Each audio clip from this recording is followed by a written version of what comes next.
saya hormati baik dari keluarga besar almarhum Bapak Haji Rahmat beserta keluarga, dari keluarga besar yang saya hormati Bapak Sanuri beserta keluarga, wabil khusus kepada calon yang akan melanjutkan pada jenjang selanjutnya. Yang saya hormati pula seluruh hadirin, wabil khusus kesepuhan yang sudah hadir di sini. Mengingat waktu sudah siang, saya akan masuk pada poin-poin pokok saja. Yang saya niatkan tanbihul ghafilin, mengingatkan pada sesuatu yang sering terlupakan. Pertama, biasanya setelah lamaran itu ada durasi yang sangat menggoda. Maka ittaqullaha mastata'tum. Jangan mentang-mentang kemudian sudah diikat, kemudian memupuk hal-hal yang tidak mendatangkan keridhaan Allah. Kenapa? Syukur alhamdulillah tadi yang saya dengar niatnya ibadah. Perlu dicatat baik-baik. Jika berbicara ibadah pasti bertentangan dengan hawa nafsu, yang hawa nafsu itu identik dengan maksiat.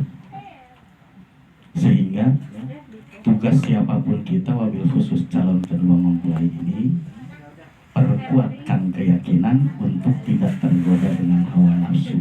Kenapa? Dosa itu ibarat penyakit. Orang biasa misalkan banyak makan gula di usia 20 tahun, kadang-kadang diabetesnya 60 tahun.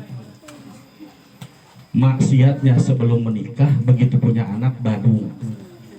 Maka anak badung itu bisa jadi bukan karena sebuah kesalahan pasca menikah, bisa jadi kemaksiatan yang terbentuk jauh sebelum menikah. Justru orang yang sudah lamaran harus lebih meningkatkan kualitas takwa dengan memperbanyak istighfar kepada Allah Subhanahu wa Ta'ala, supaya ketika nanti punya anak, mendapatkan anak yang soleh dan solehah, titip tambah satu, bernasib baik. Kenapa? Anak soleh kalau nasib tidak baik ngenes. Maka titip, jangan dilepaskan doa terakhir itu. Mudah-mudahan nanti punya anak keturunan soleh dan solehah juga bernasib baik dunia maupun akhirat. Yang kedua, kalau sudah berbicara pernikahan, saya ingat kalimat dalam satu kaidah, ar-ridho bisyai' ridhon bima yatawalladu minhu. Ketika membeli jeruk, ya harus siap menerima rasa, entah itu manis ataupun asam. Sama halnya ketika menikahi seseorang, jangan cuma melihat kecantikan atau ketampanannya saja, harus bisa menerima apapun yang keluar dari individu masing-masing. Kenapa? Kalimat pertamanya tadi, kalau niatnya ibadah pasti banyak godaan, tapi catat baik-baik, jika godaan itu dari Allah, masalah itu dari Allah, nggak usah repot-repot nyari penyelesaian masalah. Karena apa? Kita makhluk, masalah makhluk, maka masalah pun nanti akan mencari jalan keluarnya sendiri. Satu, kedua, ketiga, singkat tadi. Ketiga, kalau sudah berbicara pernikahan, saya ingin titip yang ketiga. Apa itu? Hilangkan kalimat berakit-rakit dahulu, berenang-renang ke tepian. Ganti dengan kalimat berenang-renang dahulu, bersenang-senang kemudian. Amin. Kenapa? Wabil qadari khairihi wa syarrihi minallahi ta'ala. Baik buruk itu jangan dihubungkan dari sudut pandang Allah, karena Allah tidak pernah berbuat zalim kepada kita. Baik dan buruk itu tergantung bagaimana perspektif. Kenapa? Yang salah itu bukan keadaan, tapi sudut pandang. Bisa jadi rasa asam tidak disukai karena hati kita pengen manis. Bisa jadi ikan asin tidak diharapkan karena otaknya pengen sate. Dan begitu seterusnya. Maka dalam prinsip hidup, terutama dalam rumah tangga kelak, satu kalimat yang dikutip dari karya Imam Al-Ghazali. Anta lam tajid kullama turidu fi nafsika, fa kaifa antajida kullama turidu min ghairika. Jika kamu tidak bisa menuntut dirimu sempurna, lalu kenapa kamu menuntut pasanganmu sempurna? Mana buktinya? Setiap kita pengen sehat, faktanya ada sakit. Maka ketika sakit, tandanya kita tidak bisa menuntut diri kita sempurna untuk tidak sakit.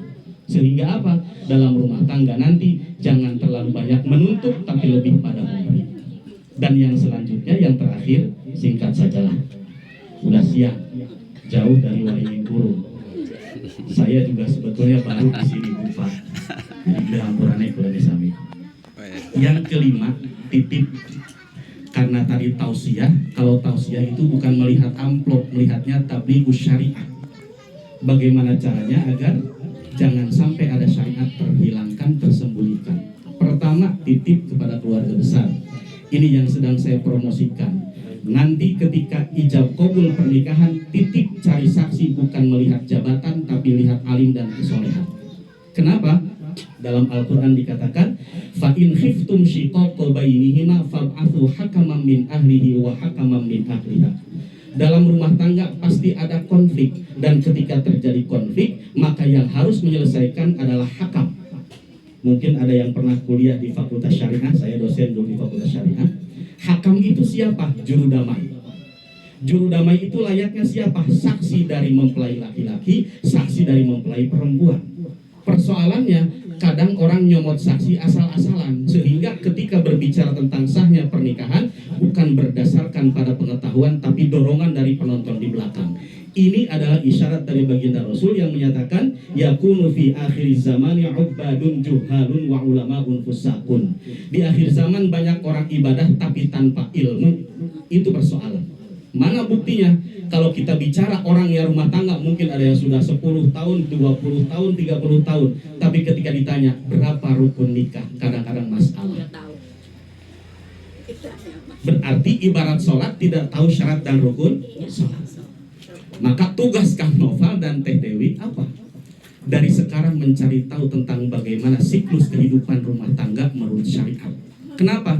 Jangan sampai nilai ibadah kurang gara-gara kurangnya pengetahuan. Sehingga apa? Punten banyak kasus. Masalah tolak saja seringkali jadi persoalan. Banyak sekarang tolak dibercandakan karena mereka nggak ngerti mana tolak yang sifatnya kalimat soreh maupun kalimat kinayah. Maka berarti nanti bekali ilmu dengan ilmu yang baik dan benar dalam rangka menghadapi rumah tangga. Saya titip nanti tolong dari kedua belah mempelai. Bukan saya menganggap tidak mengerti kepada semua, tidak, mengingatkan. Nanti tolong saksinya harus orang yang alim dan soleh, supaya apa? Ketika dibaca, dibayar tunai, kalimat sah muncul karena pengetahuan yang tepat. Tahu mana syarat ijab, tahu mana syarat qabul, tahu mana syarat ittifaq, kecocokan antara sigot ijab dan qabul dan seterusnya. Supaya apa? Karena nikah itu mitsaqun ghalidho, perjanjian antara kita sebagai manusia dengan Allah Subhanahu wa taala. Janji dari seorang wali perempuan kepada Allah untuk berani melepaskan anaknya yang dididik dari kecil, janji melimpahkan tanggung jawab dan wewenang, kemudian mempelai laki-laki janji untuk menerima tanggung jawab itu dengan baik. Sehingga titip nanti satu, saksi nikahnya harus yang alim dan soleh. Kedua, jangan lebih mengutamakan KUA. Kenapa? Karena bisa jadi suul adab. Di mana suul adabnya? Contoh begini, biasa kalau kita guru ngaji, kalau acara muludan, ketika kita sudah ngeriung datang penceramah, kira-kira murid pengajian bangun atau tidak menyambut penceramah? Bangun. Melupakan taklim kepada gurunya yang tiap malam ngaji. Maka harusnya bagaimana? Taklim kepada penceramah harus, tapi jangan mengabaikan taklim kepada gurunya. Taklim kepada petugas KUA harus, tapi jangan mengabaikan taklim kepada saksi. Kenapa begitu? Ngenes dari saksi dalam kehidupan sekarang. Begitu saya ijab qabul, kata juru foto biasanya saya tidak berusaha kepada beliau, Pak bisa minggir enggak? Kata saksi, tadi saya mengesahkan, kenapa pas foto-foto saya diusir? Ini persoalan. Sehingga apa? Yang wajib tahu nama mempelai laki-laki saksi, bukan KUA. Karena apa? Itu hanya tertib administrasi. Maka titik pertama, satu, saksinya harus yang baik dan benar. Kedua, diawali dengan niat lillahi ta'ala dari sekarang, supaya begitu nanti ijab kubul pernikahan, titip jangan disisipi dengan kemaksiatan yang sifatnya istihza, memperolok-olok terhadap sistem syariat. Kenapa? Sholat ibadah, puasa ibadah, nikah pun ibadah. Titip jangan pakai kalimat-kalimat dicerangan jerong seran. Karena apa? Nikah itu ibadah. Idza dakhalal halal kharajal haram. Idza dakhalal haram kharajal haram. Kausalitas. Supaya nanti rumah tangganya sakinah, mawaddah, liridhoillahi ta'ala, maka awali segala sesuatu dengan kebaikan-kebaikan. Yang terakhir, saya titip kepada semua. Karena berbicara kalimat tadi, ar-ridho bisyarridon bima yatawalladu minhu. Berarti sekarang ketika sudah menjalani proses dari sekarang, Kang Noval nanti kalau sudah sah menjadi istri, menjadi suami, titip yang dinikahi bukan cuma Teh Dewinya, tapi ibunya, bapaknya, keluarganya, tradisinya, dan seterusnya. Teh Dewi ketika sudah menjadi istri sah dari Kang Noval, bukan cuma menikah dengan Kang Novalnya saja, dengan ibunya, dengan kakak-kakaknya, dengan semua tradisi-tradisinya. Karena apa? Karena tradisi yang beraneka ragam itu menjadi rahmat buat kita. Kalau kita lihat itu sebagai kebaikan dari Allah Subhanahu wa Ta'ala. Itu saja, saya tidak banyak cerita. Karena apa? Tadilah, kadang-kadang kalau tausiah ini dadakan dari beliau, sebetulnya apa ya, nggak pantas saya ngomong. Kasepuhan dari Waringin Kurung pasti ada, beliau juga ada. Cuman kalau menolak perintah sahibul hajat, alasannya suul adab, kurang tata etika. Jadi kalau ada hal-hal yang salah, mohon dimaklum. Satu yang saya sampaikan, cuman tawasau bil haqqi wa tawasau bis sabr. Karena apa? Jika nanti mempelai masuk surga dengan pernikahannya, kali aja saya juga keseret masuk surga gara-gara tausiah dalam lamaran ini. Karena apa? Kalau bahasa saya gini, masuk surga sendirian tuh nggak enak. Nabi Adam saja di surga sendirian, celingak-celinguk, nungguin pendamping. Kemudian minta kepada Allah agar diberi pendamping. Jadi yang enak itu ke surga bareng.